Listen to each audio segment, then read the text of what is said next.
Bueno, mi nombre es Lourdes Andrea Botello Tamés y pertenezco a la carrera de licenciatura en Ciencias de la Educación. El día de hoy les voy a hablar sobre los tipos de investigación.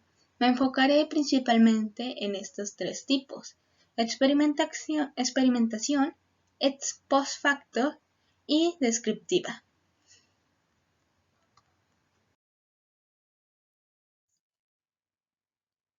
En primera, la experimentación. Esta es cualquier investigación realizada con un enfoque científico, con un conjunto de variables que se mantienen constante, mientras que el otro conjunto de variables se miden como un sujeto del experimento. Consiste en una serie de métodos, técnicas para recabar datos e información sobre un tema a investigar. Bueno, como ustedes posiblemente ya sabrán, el método científico consta de una serie de pasos para lograr un resultado. Este debe ser en un ambiente controlado. Por ejemplo, el primer paso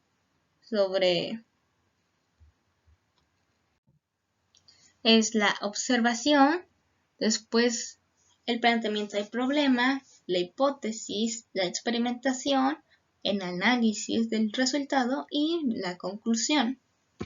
En este caso, la experimentación estaría basada en ese método. En tanto a las variables, son aquellos datos o circunstancias que suelen variar, como su nombre lo dice, suele ser cambiante. En cambio, las constantes es a lo contrario, es una circunstancia que no cambia. Entre las características de este método se encuentra manipular una variable independiente. Hay una serie de variables de control. En este caso estamos ante las permanentes constantes. Las asignaciones deben ser aleatorias. Es una investigación cuantitativa y los experimentos se pueden replicar. Bueno, en este se deben manipular variables, es decir, diferentes situaciones. Aún así, como mencioné, es en un ambiente controlado y estamos buscando una constante. Estamos buscando que entre tantas variables haya algo que no cambie. Después también debemos ser algo aleatorios. Debemos estar constantemente cambiando diferentes aspectos para asegurarnos que realmente la constante no cambie sin importar la variable. La investigación es cuantitativa, significa que se mide mediante cifras. Y los experimentos se pueden replicar, lo cual es lo más conveniente. En las ventajas de este método encontramos que permite a las investigaciones incorporar y utilizar muchas variaciones, como ya se mencionó antes. Las investigaciones tienen un control casi total, debido a que sucede en un ambiente controlado. Se pueden utilizar en numerosos campos. Por ejemplo, tenemos el de la ingeniería, la física, biología, economía y muchos otros campos más. Y bueno, te permite muchos grandes resultados, refiriéndose a que después de varias experimentaciones se puede formular una ley, que sería la constante. Pero por el otro lado se encuentran varias desventajas, que es que este tipo de investigaciones suelen ser caras y suelen llevar mucho tiempo, debido a que estaremos repitiendo constantemente el mismo experimento. Necesitamos materiales y pues obviamente tiempo. Hay ocasiones en que los resultados no son reales, debido a que la manipulación de variables en exceso puede conducir a supuestos artificiales. Esto también puede ser común. Por más que repites un experimento, puedes cometer un error o puedes, de tantas veces que lo repetiste, crear una constante falsa. En algunas ocasiones, esta investigación no es muy factible debido al capital, lo que significa el dinero. Debido a que puedes estar a la mitad de la investigación, pero si te quedas sin presupuesto, tienes que terminar aún si no obtienes un resultado. Después se puede ver afectada por un error, que, bueno, también es algo común, El cometer un pequeño error podría hacer que toda la investigación sea alterada.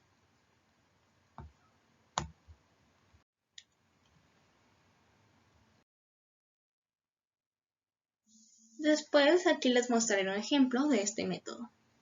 Por ejemplo, la actividad física mejora la salud mental. Esta es una hipótesis. Pero este ya se hizo mediante un método experimental y afirma que de acuerdo a un estudio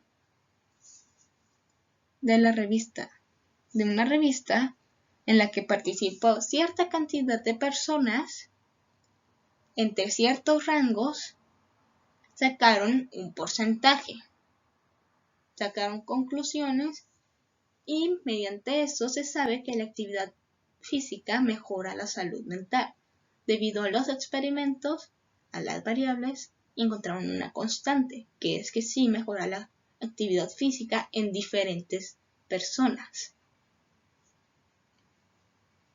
Y eso sería todo por el método experimental. Ahora pasaremos al siguiente método. Este sería el ex post facto. Bueno, este viene del latín de con posterioridad del hecho, lo que significa que es antes. El investigador en este caso se plantea la validación de la hipótesis cuando el fenómeno ya ha sucedido. Se trata de buscar normalmente la causa que lo produjo en retrospectiva, lo que significa del hecho ya ocurrido, y este tipo de investigación se aplica cuando no se puede reproducir el fenómeno o no conviene hacerlo. En este ejemplo podemos poner, por ejemplo, de cuando no convienen algunos experimentos, puede ser debido a que son aspectos inhumanos o son aspectos muy costosos, o que de alguna u otra manera no se podrían replicar actualmente. Entre sus características se encuentra en que no hay una manipulación de las variables debido a que es un hecho que ya pasó, y tampoco las puede establecer con las causales debido a que, como ya se mencionó, ya es un hecho que pasó, así que no se puede modificar el hecho. Y tratamos de validar una hipótesis buscando una retrospectiva de las posibles causas, debido a que nosotros lo más común es que no estemos en el hecho, sino que buscamos las causas de este, pero sin poder replicarlo.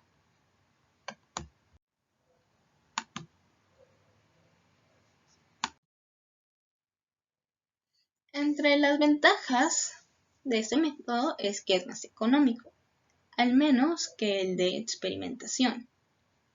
También puedes ahorrarte más tiempo, estudia en situaciones habituales y es más simple el diseño del estudio.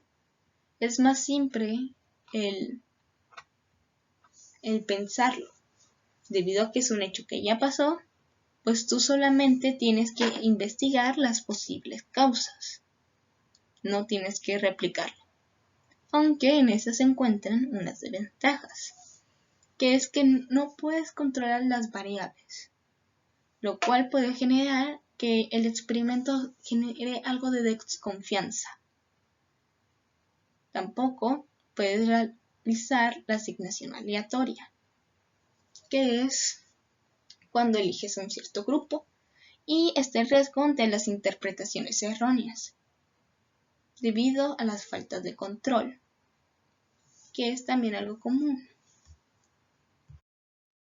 En un ejemplo de esto sería, por ejemplo, identificar las características de los estudiantes que obtienen altas notas en los estudios, aunque para identificarlo estos ya debieron haber tomado las altas notas. Determinar los factores asociados con el cáncer pulmonar. Esto ya a personas que padecen el cáncer sin poder evitarlo. Solo buscas el por qué se causó o para saber si el modelo educativo de un profesor. Por ejemplo, anteriormente con los profesores de antes, que normalmente usaban un método tradicional, y esto se obtuvo mediante utilización de entrevistas y otros documentos que afirmaban cómo era el método, no precisamente por estar en ese momento. Bueno, nuestro último tipo de investigación es la descriptiva. Esta, como su nombre lo dice, se busca describir, explicar lo que se investigó. Esas son sus características. Suele analizar las características de una población o un fenómeno, a veces teniendo contacto o no con él. Entre estos podemos observar que está el método de observación, el método de estudio del caso y la encuesta de investigación. Entre las ventajas de este es de que también es de bajo presupuesto. Al acudir al campo, en caso de hacerlo, se encuentra la población estudiada, por lo que tienes más seguridad al menos que la anterior, ya que tú estás en ese mismo momento analizándolo. También puedes realizarse en pruebas cuantitativas o cualitativas, por lo que te hace tener una recolección de datos aún más abundante. Permite formular hipótesis y la información recopilada puede usarse para otros estudios, ahorrando tiempo a otras personas. Por ejemplo, para los que utilicen el método anterior. Aún así se encuentran varias desventajas, que es que debes hacer las preguntas correctas. No puedes divagar mucho o hacer demasiadas preguntas. Tienen que ser concretas y cortas.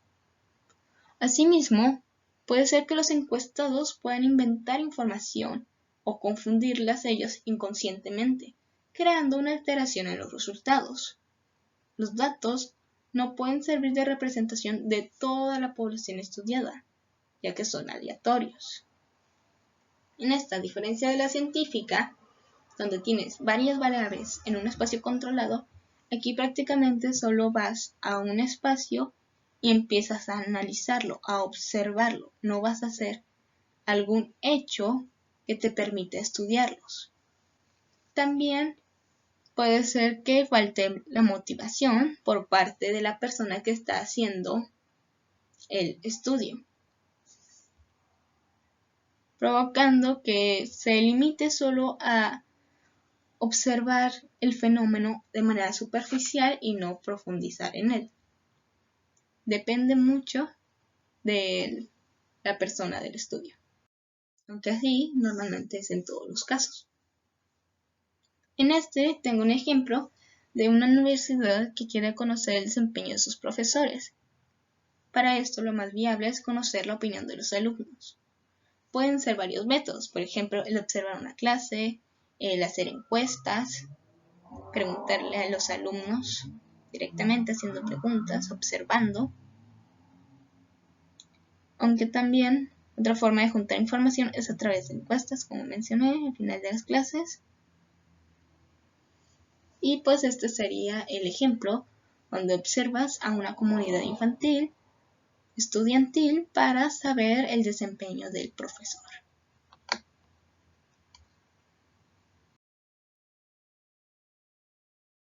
Bueno, eso sería todo por la clase de hoy, por mi información. Aquí dejo las referencias bibliográficas que utilicé y les agradezco por su atención. Espero que le haya sido de utilidad.